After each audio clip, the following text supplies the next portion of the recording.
สาไว้มึง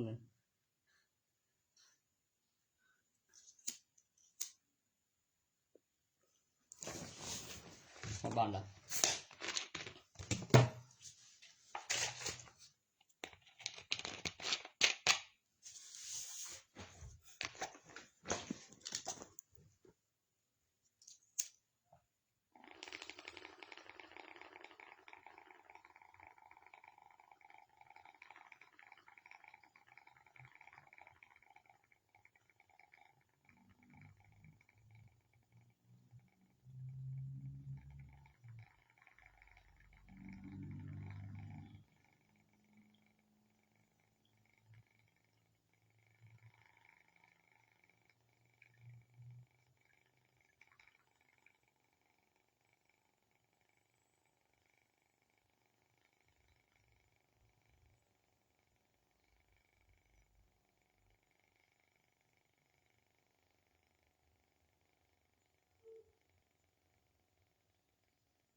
ก็ยังมา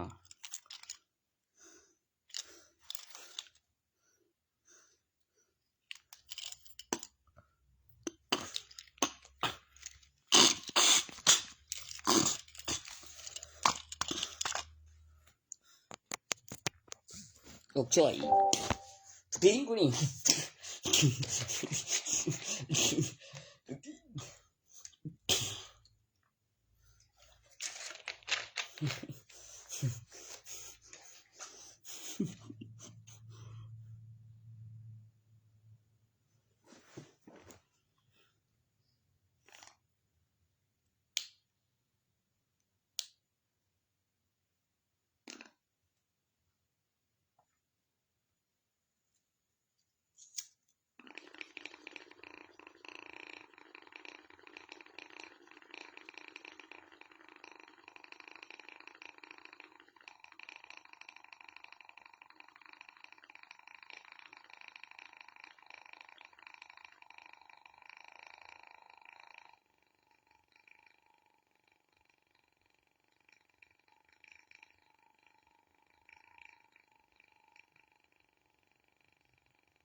โอ้แม่ขี่รถเข้ามาถวาย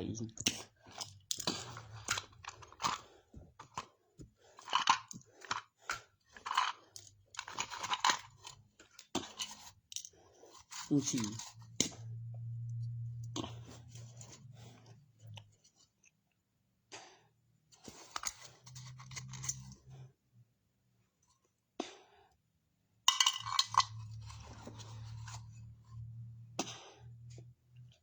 เดินลินอยู่วัดบ้าน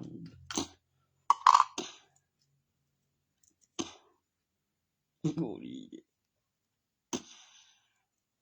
เธอสินอยู่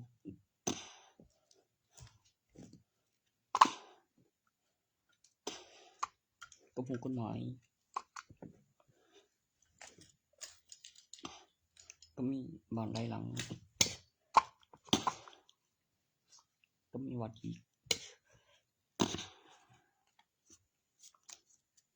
กูตีนเนาะโอ้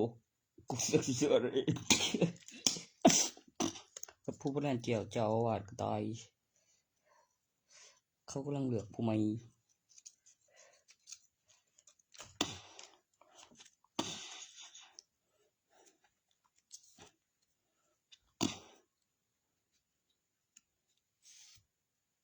ผู้คือมีบุญเฮ็ดวัดใหญ่โตร่างการ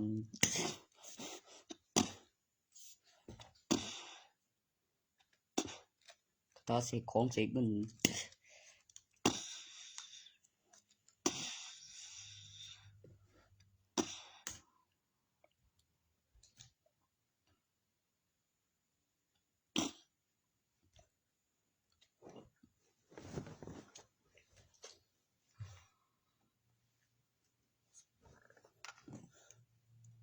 แล้วตอนนี้แล้วก็บุญเติมโอนเป็น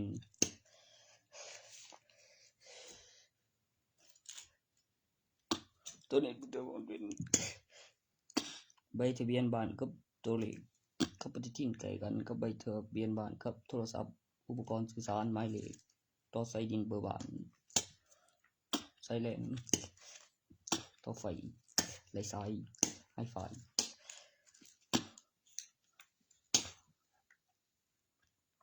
สุบสวิตขึ้นมาเป็นผู้เก่าได้เป็นผู้เบา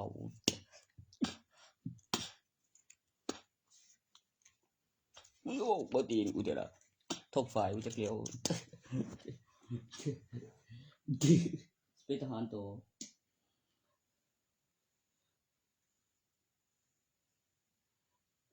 โอ้ยไหนวะ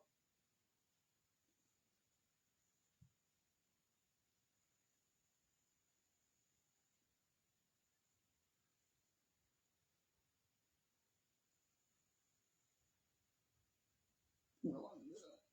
จะมาเลยแม่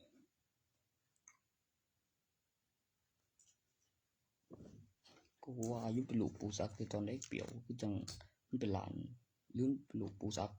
อีหลีบอกว่า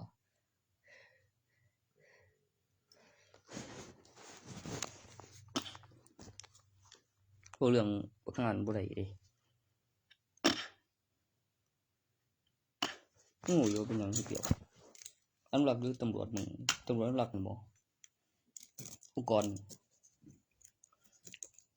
เอาของมาขายมึงเห็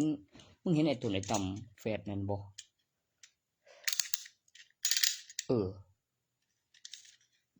นึกกี่โลเราบอกเพิ่งอยู่บอกว่าเราไม่เห็นงานนัดจิรวยเป็นอันดับหนึ่งอยู่อุทยานแห่งชาติตกหอยหลวงต้องมีโมโหมันโดนมาแล้วจำบ่ได้แต่จดไว้หรือบ่จดไว้ก็บ่ฮู้กูก็ว่าอยู่มึงสิมาลัดกูได้จังไดวะ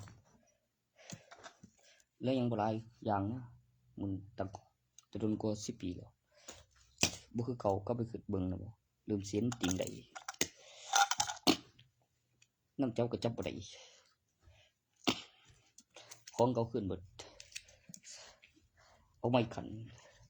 บ่ได้เสียบ่ได้ไปเถียงเอาขึ้นนำใด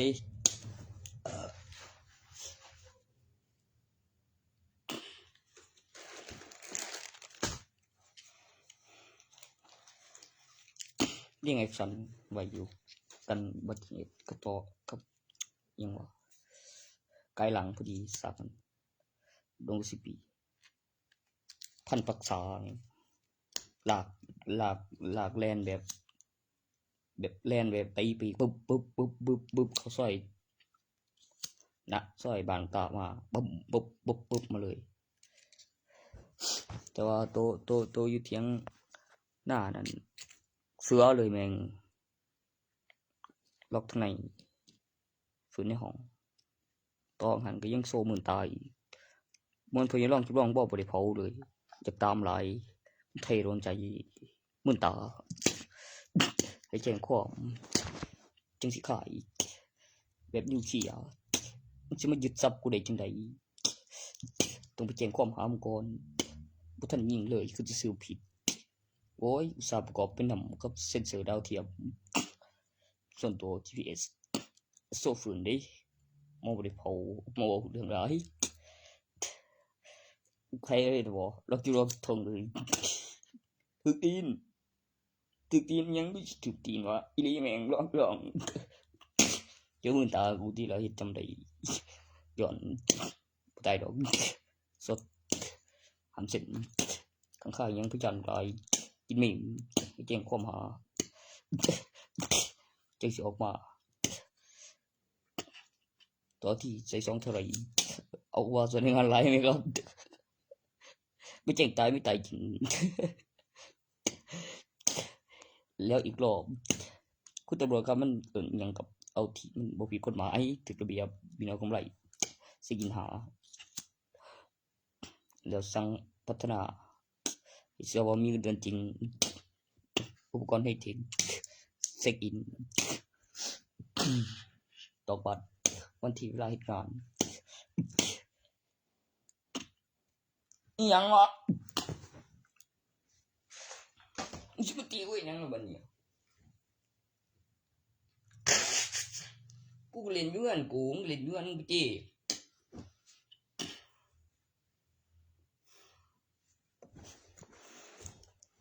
บ่ฮู้จักมันสิไปหาจังได๋โอ้ยมันบ่ประโยชน์แล้วแล้วนี้นั่นเอาไปตีคุก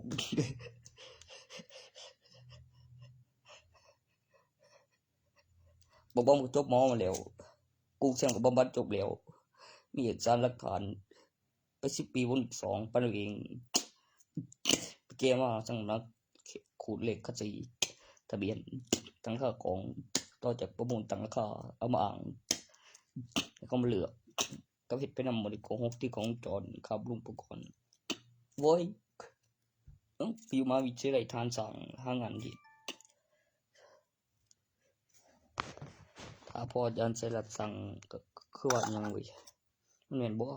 ไปเบิกงานแล้วตั้งราคาไว้มันหยังกับทุนเท่าใดกับหากับคือกันล่ะ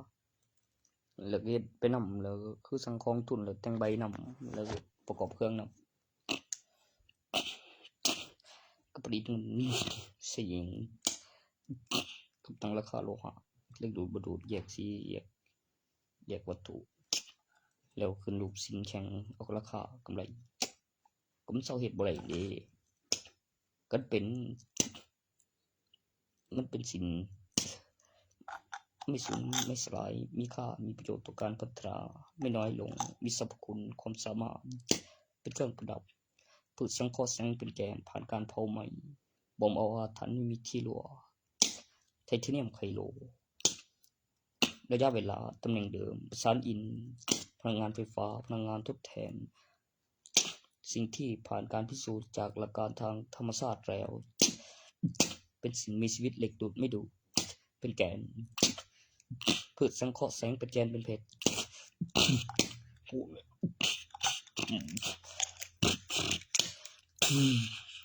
สื่อสารทั้งหลากหลายบริวีเป็นแสงที่มืดนอกสันบรรยากาศสันก่อแสงบาเลีย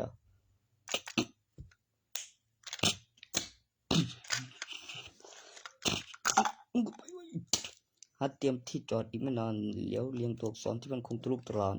เหล็กดูดดูดและเหล็กดูดไม่ดูดกูจะประกอบลำนั้นขึ้นมากับตัวอักษรยานอวกาศกับข้อมูลจรมากกว่าข้อมูลที่ป้องกันอุบัติเหตุทางธรรมชาติและป้องกันอุบัติเหตุที่ไม่คาดคิดไม่คาดฝันสามารถรวมได้ทั้งดวงของดาวเคราะห์1 ดวงเมื่อค้นพบวิวัฒนาการของมนุษย์ที่มีอุปกรณ์ดังกล่าว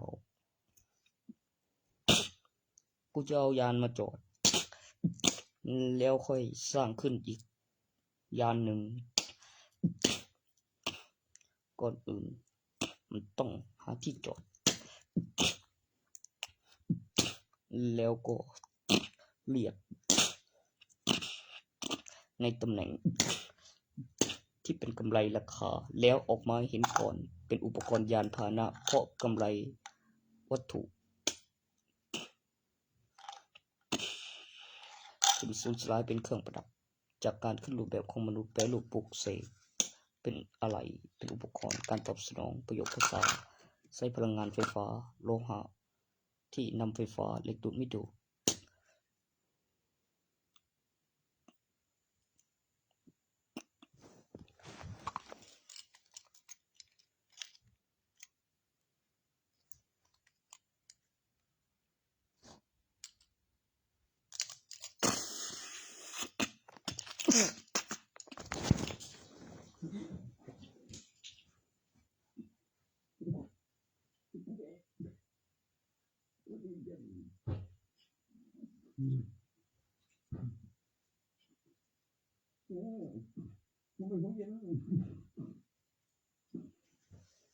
ต้องมียานที่จำได้อย่างนึงบ่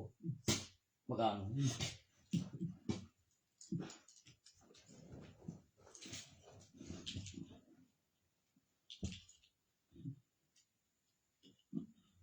ตัวหาแม่งก็แม่นเว้ยคุณมีเว้ย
จากตำนานบทใหม่ที่แน่กว่าเครื่องหมายล่องรอยในโลหะที่ผ่านการแปรรูปปลุกเสกเป็นหนังสือเป็นแท่งเป็นข้อมูลที่ผ่านการปลุกเสกมานับเวลาหลายพันปีตั้งแต่ปีพุทธศักราชเริ่มต้นแรกๆที่มีการค้นพบของปฏิทินแล้วมีการออกข่าวกำหนดเวลาส่งมนุษย์ใส่สุดขึ้นลำกำหนดเวลาออกข่าวทั่วโลกหนึ่งในนั้นมีนายนราธรทิมหลงเป็นสีสมผู้ที่สามารถทำได้ในสถิติที่ยาวแล้วเป็นพุทธศักราชแล้วก็หลักฐานวัตถุที่ไม่ได้โกหกและปีพ.ศ. ที่เป็นศตวรรษที่ขึ้นระบบในข้อมูลสิ่งแล้วความจริงของหลักฐานวัตถุประวัติศาสตร์โลหะปีพ.ศ. แปรรูปปลุกเสกแล้วก็ข้อมูลสิ่งที่มีประโยชน์ต่อการพัฒนาก่อนหน้านั้นเป็นสตางค์แดงสยามรัฐในสมัยที่มีสยามรัฐแล้วก็มีเหรียญสตางค์แดงที่เหล็กดูดไม่ขึ้นสนิมไม่เกิดบาดทะยักแปรรูปปลุกเสกขึ้นพิมพ์ต่อที่ในสมัยที่มีจำนวนบาทเป็นจำนวน100สตางค์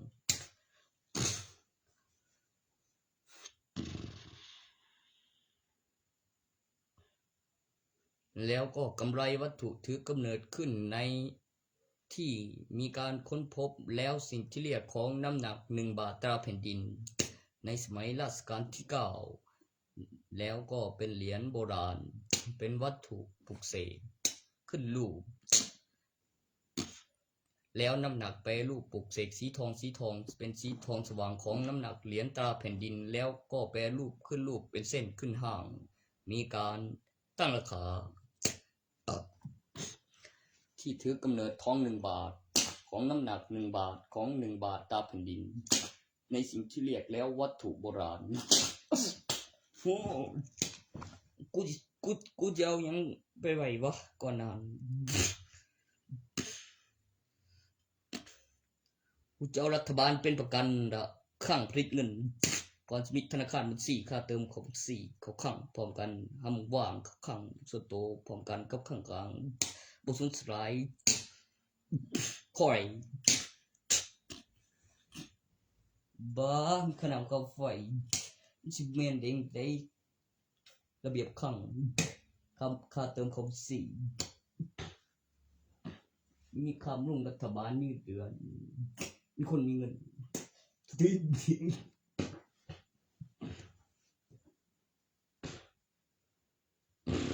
ไม่ออก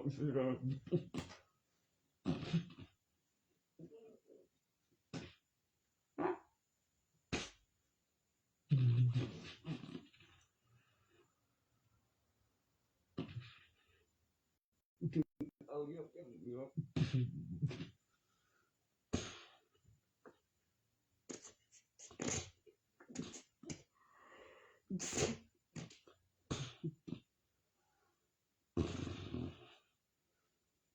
เนี่ยก็เลยบาดยังไงน้ำหนักมันบวกแค่บ่เห็นตั้งแต่บาทละ5-6 พันเป็นการแลกเปลี่ยนเจรจาของธนบัตรแบงค์พันแต่ที่แน่ๆนะครับในยุคสมัยนี้ปีพุทธศักราชหรือปีพศแล้วก็ข้อมูลหลักฐานวัตถุที่เกี่ยวกับร่องรอยที่ค้นพบวิวัฒนาการของมนุษย์แล้วมีการจดจำการพัฒนานับเป็นปีแบบ360วันบวกขึ้น1ปีมีคำอธิบายต่อจากข้อมูล 2,000 ปีแล้วมากกว่า 2,567 ปีหลังที่มีการค้นพบโปรแกรมแอปพลิเคชันแล้วซิงค์ข้อมูลโดยอัตโนมัติเปิดดูได้ก่อนหน้าแล้วเปิดดูล่วงหน้าได้โดยคำเตือนจาก GPS สนามบินขึ้นเครื่องโดยการเช็คและข้อมูลซ้อมเพื่อนว่าเพื่อทวงที่ละหนอเข้าอุปกรณ์ถ้าไม่ได้แต่ไม่ได้บ่มึงจะขัดใจมันในเข้าอุปกรณ์โลหะน้ำไฟฟ้าเครื่องหมายร่องรอยตำนานต่อสากตำนานร่องรอยที่สัมผัสปลุกเสกนำไฟฟ้าไร้สายไปกับเครื่องหมายเข้าอุปกรณ์แผ่นซีดีขึ้นปีศตวรรษ2012 2013มา2012ใน2012มีซีดีต่อสากนำไฟฟ้าใช้พลังงานไฟฟ้าเข้าอุปกรณ์เครื่องหมายข้อความเตือนเปิดดูก่อน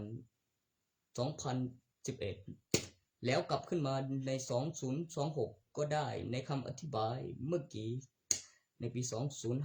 205ในขออภัยใน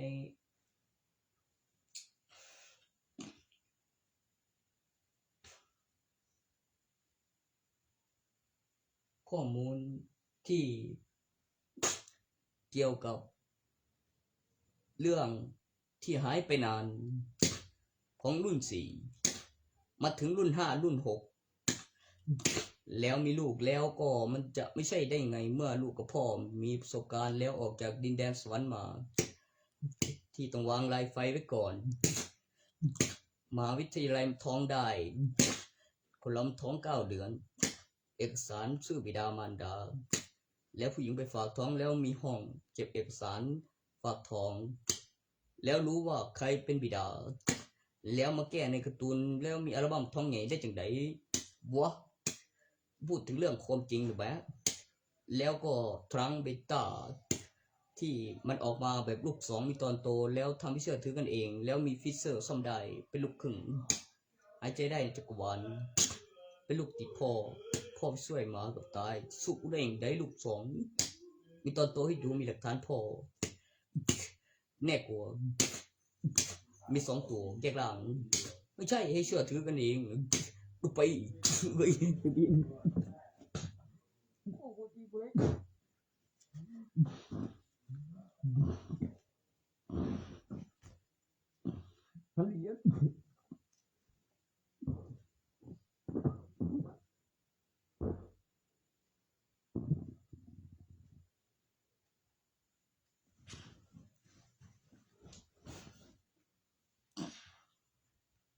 ข้อมูลฟื้นกำลังฟื้นฟู ฟื้นสภาพอัปโหลดความสามารถเผ่าพันธุ์นักรบหลังจากกลับมารวมตัวแล้วตั้งชื่อและพัฒนาเส้นระบบ iPhone ภายใต้สังกัดและมีอีกตัววิวัฒนาการของเผ่าพันธุ์นักรบหรือซาวไซยาที่ตั้งชื่อว่าเซียนส์หนึ่งเดียวจักรวาลมาตรฐานจากกรมสัตว์ประเสริฐพืชกลายพันธุ์ประเทศไทยอัปเดตอัปเกรดขึ้นระบบ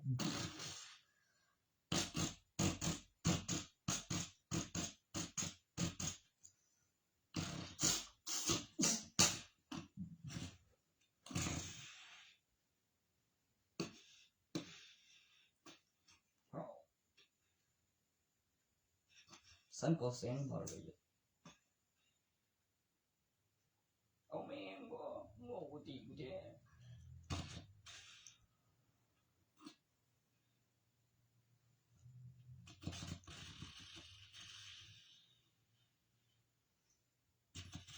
เอาแม่งบ่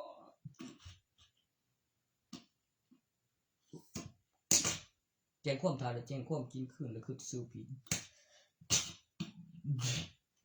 แล้วมีหลักฐานแล้วมีพยานแท้แล้วมีหลักฐานแล้วอธิบายแล้วเบิ่งเองเป็นพยาน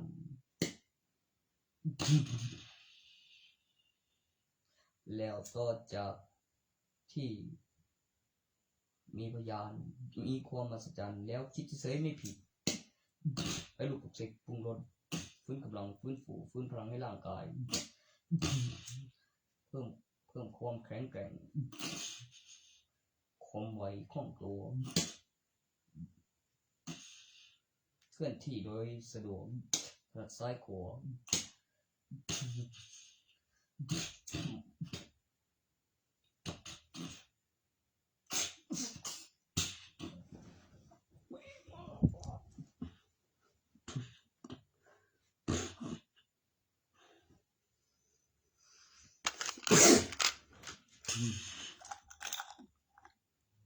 บ่เพชรอันโดยแค่มัน